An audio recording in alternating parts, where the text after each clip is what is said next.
எல்லோருக்கும் என் வணக்கம். இன்று நாம quotesandarticles.comல டாக்டர் ஜோசப் மர்ஃபி எழுதிய the power of your subconscious mind, அதாவது ஆழ்மனதின் அற்புத சக்தி அப்படின்ற புத்தகத்துல இருந்து பார்க்க போற 6வது பாடம், பணக்காரரா இருப்பதற்கு நீங்க தகுதியானவங்க. நீங்க பணக்காரரா இருப்பதற்கு உங்ககிட்ட உரிமை இருக்கு என்பதை தைரியமா அறிக்கை செய்யுங்க, நம்புங்க. அந்த நம்பிக்கையை உங்க ஆழ்மனது நிறைவேற்றும். உங்களுக்கு எவ்வளவு பணம் தேவையோ அவ்வளவுதான் உங்ககிட்ட இருக்கணும் என்ற அவசியம் கிடையாது. அதோட அதிகமாகவும் இருக்கலாம்.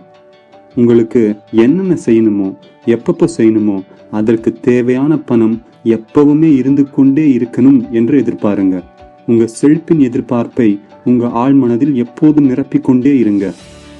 உங்க வாழ்க்கையில பணம் எப்போதும் ஏராளமாய் ஓடிக்கொண்டு இருக்கும்போது நீங்க பொருளாதார ரீதியாக ஆரோக்கியமா இருக்கிறீங்க. நீங்க பணத்தை அலைய போல பாருங்க. அப்போ பணம் உங்ககிட்ட எப்பவுமே நிறைய இருக்கும். ஏனென்றால் அலையின் ஏற்றத்தாழ்வு மாறாதது. அலை தாழ்வாக போகும்போது அது நிச்சயமாய் திரும்பி வரும் என்பதை அறிந்திருக்கிறோம். அதனால எப்போதாவது உங்ககிட்ட பணம் குறைஞ்சா, என்னடா நம்ம கிட்ட பணம் கம்மியா இருக்கே அப்படின்னு நினைச்சு செழிப்பான உணர்விலிருந்து இறங்காதீங்க. பணம் கண்டிப்பா திரும்பி வரும் என்ற தெளிவோடு இருங்க.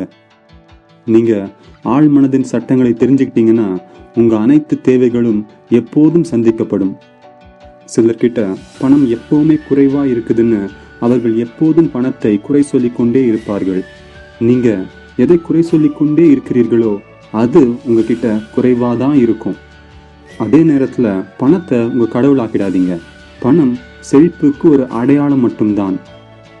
எப்போதும் ஞாபகத்துல வச்சுக்கோங்க, உங்களுடைய உண்மையான செல்வம் உங்களுடைய மனம்தான். நீங்க இங்க இருப்பதற்கு காரணம் ஒரு நிறைவான வாழ்க்கையை வாழ்வதற்கு. அதனால அதற்கு தேவையான பணத்தோடு நீங்க வாழணும். பின்வரும் வார்த்தைகளை திரும்ப திரும்ப சொல்லிக்கொண்டே இருங்க. எனக்கு பணத்தை பிடிக்கும். நான் அதை புத்திசாலித்தனமாகவும் ஆக்கப்பூர்வமாகவும் சாதுரியமாகவும் பயன்படுத்துகிறேன். நான் பணத்தை சந்தோஷத்தோடு வெளியிடுகிறேன். அது எனக்கு 1000 கோடி மடங்காய் திரும்பி வருகிறது. இந்த புத்தகத்திலிருந்து நாம் அடுத்த வீடியோல பார்க்க போற பாடம், உங்க ஆழ்மனது உங்க வெற்றியின் கூட்டாளி. மேலும் வர இருக்க வீடியோஸை பார்க்க சப்ஸ்கிரைப் பண்ணுங்க. இந்த வீடியோ உங்களுக்கு பிடித்திருந்தால் லைக் பண்ணுங்க, ஷேர் பண்ணுங்க. இந்த வீடியோவை பார்த்ததற்கு மிக்க நன்றி.